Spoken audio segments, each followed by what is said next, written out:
calamity. The body is not a math test. The body is not a wrong answer. The body is not a failed class. You are not failing. The body is not a cavity, not a hole to be filled, to be yanked out, not a broken thing to be mended, be tossed. The body is not prison, is not sentence to be served, is not pavement, is not prayer. Do not give the body as gift. Only receive it as such. The body is not to be prayed for, is to be prayed to. So, for the evermore tortile 10th grade knows. Hallelujah. Oh, yes, that was Sonya Renee Taylor, co-founder of the Institute of Radical Permission, award-winning poet and activist. Today, she's guiding us in creating a whole new body language rooted in self-love. Yeah, radical self-love. Radical self-love. So, everything takes baby steps. Yes, it does. So what is the baby step? How do we start? I believe that the first step is that we recognize that most of the way that we feel about our body is not an original thought. It's not a thing that we just woke up one day like, oh, my thighs are terrible, right? I remind us that like your inception of your relationship with your body, this radical self-love, is an inherent experience. You arrived on the planet as love. You've never seen a self-loathing toddler. You've never seen a toddler that was like, I just can't do these roles, right?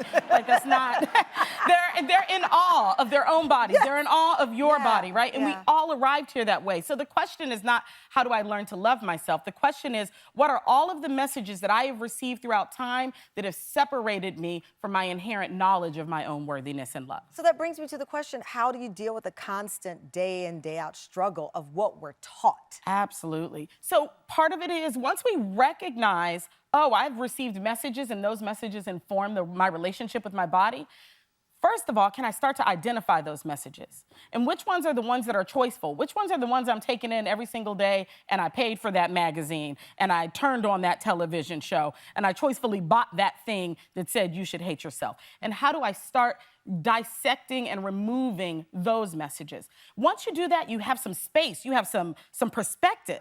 And there you can say, what are the new actions that would reinforce my radical self-love today that are different than what it is I've been told to do every single other day? And some people might say, what? Absolutely. They say, well, why does self-love have to be radical? Here's the deal. We do regular love all the time, right? Valentine's Day is coming up next month, right? I'm interested in, and I use the actual definition of the word radical, which is the foundation or origin of a thing, which is thoroughgoing or extreme. And here's the one that I care about. Proposing drastic political, economic, and social transformation. Yeah. I'm interested in a love that changes the world. Not just you. Yeah. Not just you, but all of us. All of us. Right? That changes the experience that Kron gets to have in their body in the world, right? A love that changes legislation, that changes policy, that changes who gets to stay alive and for how long. That kind of love is the love I'm talking about. There are so many pages. I mean, I was literally in the dark last night taking pictures and sending them to my team because my son would sleep next to me. And I was like, I gotta, so many pages. This one, of course, stood out to me. Ntozake Shange is one of my favorite beings that's ever existed.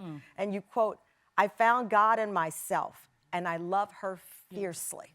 Yes. And it's about loving oneself. And then you ask the question in it about enough. Yeah. What is enough? And we ask ourselves this all the time. And you have the quote in the book there. You've created a movement. That's a big responsibility. People will look at you like the Oracle, like I'm looking at you right now. Like I feel like Neo in the Matrix, and you have the answer. People look at you for the answer, but the answer has to be the fierce love of oneself. Exactly. The answer. I'm not an answer. I'm a conduit to be like, hey, you know who you forgot to ask?